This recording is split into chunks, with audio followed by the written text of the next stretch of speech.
अध्याय मरणासन्न व्यक्ति के लिए कल्याणकारी कर्म। सबसे पहले भूमि को गोबर से तोपना चाहिए, फिर जल की रेखा से मंडल बनाकर उस पर तिल और कुछ घास बिछाकर मरणासन्न व्यक्ति को उस पर सुला देना चाहिए। उसके मुंह में पंचरत्न, स्वर्ण आदि डालने से सब पापों को जलाकर मुक्त कर देता है। भूत, प्रेत आत्माएं और यम के दूत अपवित्र स्थान और जमीन के ऊपर रखी चारपाई से मृत शरीर में प्रवेश करते हैं। उसके मुंह में गंगा जल डालना चाहिए अथवा तुलसी का पत्ता रखना चाहिए। कोई भी शोक न मनाता हुआ उसके पास प्रभु का नाम ले। जब तक प्राण है विष्णु का नाम ले। यमराज का अपने दूतों को आदेश है कि मेरे पास उन आत्माओं को लाओ जो हरि का नाम नहीं लेते। हरि को झपने वाले मेरे पास नहीं आते।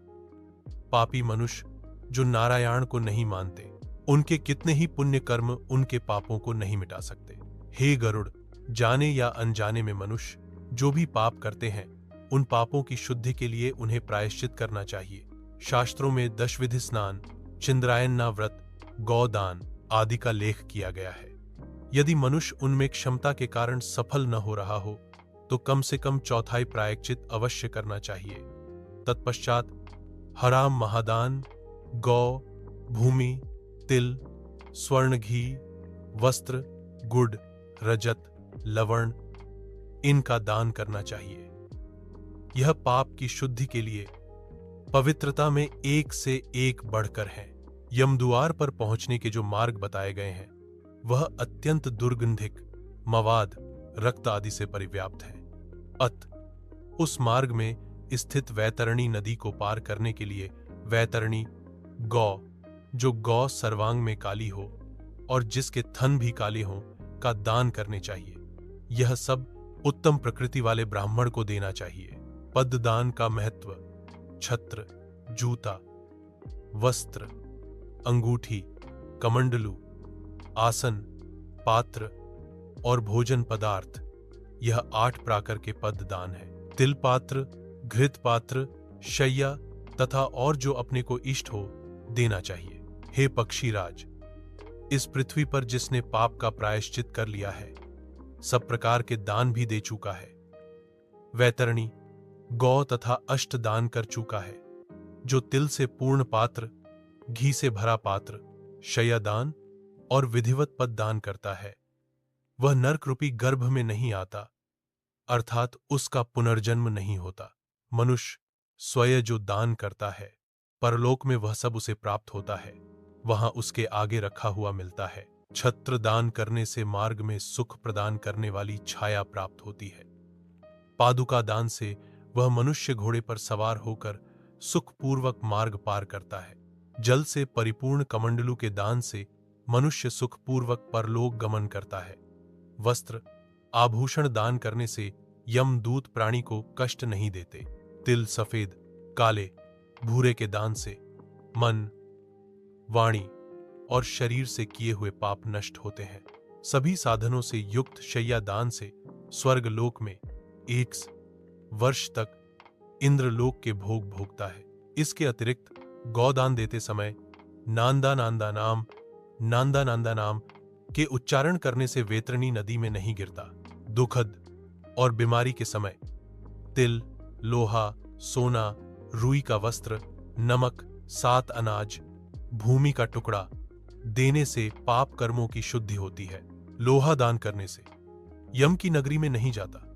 लोहे का दान हाथों को जमीन के साथ छूते हुए देना चाहिए। यमराज के हाथों में कई प्रकार के लोहे के अस्त्र होते हैं। यह दान उन अस्त्रों के प्रभाव को कम करता है। सोने का दान यमराज की सभा में उपस्थित ब्रह्मा और दूसरे शिमुनियों को प्रसन्न करता है, जो कि वरदान की संज्ञा रखता है। रुई के वस्त्र से यमदूत कष्ट नहीं देते। 7 अनाजों के दान से यमद्वारों पर तैनात कर्मचारी आनंदित होते हैं। भूमि के टुकड़े पर जिस पर फसल हो देने से इंद्रलोक की प्राप्ति होती है। पूरे होश में रहते हुए 1 गौ का दान बीमार अवस्था में 100 और मरणासन्न के समय 1000 गौ दान करने के बराबर है। 1 गौ केवल 1 जन को ही दी जानी चाहिए। वह यदि इस गौ को बेचता है या किसी दूसरे के साथ इसका बंटवारा करता है तो उसका परिवार 7 पीढ़ियों तक पीड़ित रहता है। गौदान करने की विधि। काली या भूरी गौ के सींगों पर सोने का पत्र और पैरों में चांदी पहनाएं। इसका दूध पीतल के बर्तन में निकालें। गौ के ऊपर काले कपड़े का दोशाहा डालें। दूध वाले बर्तन को ढककर रुई के ऊपर रखें। इसके पास यमराज की एक सोने की मूर्ति, एक लोहे का टुकड़ा, पीतल के बर्तन में घी, यह सब गौ के ऊपर रखें। गन्ने की पौरियों से रेशम की डोर से बंधा एक फट्टा बनाकर धरती में एक गड्ढा बनाकर पानी से भरें और फट्टा को इसमें रखें। गौ की पूंछ पकड़कर पैर फट्टा पर रखकर ब्राह्मण को दान, दक्षिणा, नमस्कार करके मंत्र का उच्चारण करते हुए भगवान विष्णु से नम्र प्रार्थना करें कि हे प्रभु, आप सब प्राणियों के दाता, रक्षक और कल्याणकारी हैं। आपके चरणों में यह उपहार भेंट करता हुआ वेतारनी नदी को नमस्कार करता हूं। हे गौ माता, आप देवी शक्ति के रूप में मेरे पापों का खंडन करें। फिर हाथ जोड़े हुए यमराज को गौ की प्रतिमा में देखते हुए इन सब के गिर्द एक चक्कर लगाकर ब्राह्मण को दान में दें। गौदान के लिए शुभ समय, स्थान। सभी नहाने वाले पवित्र स्थल, ब्राह्मणों के निवास स्थान, सूर्य, चंद्र ग्रहण, नए चांद वाले दिन, थोड़ी संपत्ति, धन अपने हाथों से दान में दी हुई का प्रभाव सदा ही रहता है। धन, संपत्ति, पत्नी, परिवार सब विनाश होने वाले हैं, इसलिए पुण्य कर्मों को संचित करो। पुण्य, दान, छोटे बड़े से मेरे को कोई फर्क नहीं पड़ता। लालच के कारण जो पापी लोग बीमारियों में पुण्य दान नहीं करते, वह सदा दुखी ही रहते हैं। पुत्र, पौत्र, भाई, बंधु, मित्र जो मरणासन्न व्यक्ति के लिए दान पुण्य नहीं करते, उन्हें ब्राह्मण हत्या का पाप लगता है। इन बताए गए सभी प्रकार के दानों में प्राणी की श्रद्धा और अश्रद्धा से आई हुई दान की अधिकता और कमी के कारण उसके फल में श्रेष्ठता और लघुता आती है। भूमि पर बने इस मंडल में ब्रह्मा, विष्णु, रुद्र, लक्ष्मी तथा अग्नि देवता विराजमान हो जाते हैं। अत मंडल का निर्माण अवश्य करना चाहिए। मंडलवहीन भूमि पर प्राण त्याग करने पर उसे अन्य योनि नहीं प्राप्त होती। उसकी जीव आत्मा वायु के साथ भटकती रहती है। तिल मेरे पसीने से उत्पन्न हुए हैं। इसका प्रयोग करने पर असुर, दानव, दैत्य भाग जाते हैं। एक ही तिल का दाना स्वर्ण के 32 सैर तिल के बराबर है। कुश मेरे शरीर के रोमों से उत्पन्न हुए हैं। कुश के मूल में ब्रह्मा, मध्य में विष्णु तथा अग्रभाग में शिव को जानना चाहिए। इसलिए देवताओं की तृप्ति के लिए मुख्य रूप से कुश को और पितरों की तृप्ति के लिए तिल का महत्व है।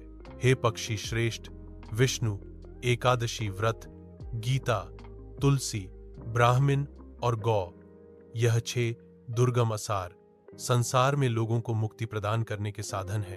अंतिम सांसों में ओ गंगा भागवत गीता के श्लोक अथवा हरि का नाम जपने से मंगलकारी होता है।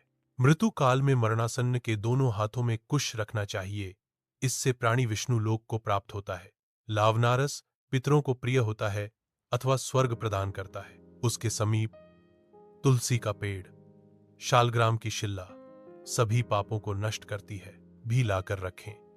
जिस घर में तुलसी स्थल बनाकर तुलसी की पूजा होती है, वह एक पवित्र नहाने का स्थान माना जाता है और यम के दूत वहां नहीं आते।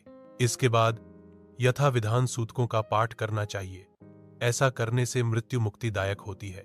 शोक न मनाते पुत्र को सर मुंडवाकर नए वस्त्र धारण कर अपने प्रियजनों के साथ लाश को नहलाना चाहिए। इसके बाद मरे हुए व्यक्ति के शरीरगत विभिन्न स्थानों में मुख, नाक के छिद्र, नेत्र, कान, लिंग, ब्रह्मांड पर सोने की शालाखें रखें। उसके शव को 2 वस्त्रों से आच्छादित करके कुमकुम और अक्षत से पूजन करना चाहिए।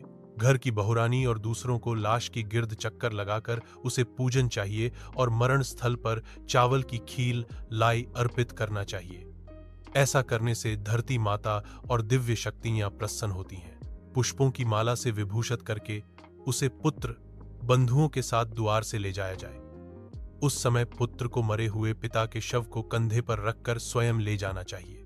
यदि मनुष्य को मोक्ष न मिलता हो तो पुत्र नरक से उसका उद्धार कर देता है। जो पुत्र लाश को कंधा देता है उसे हर कदम पर अश्वमेघ यज्ञ का फल मिलता है।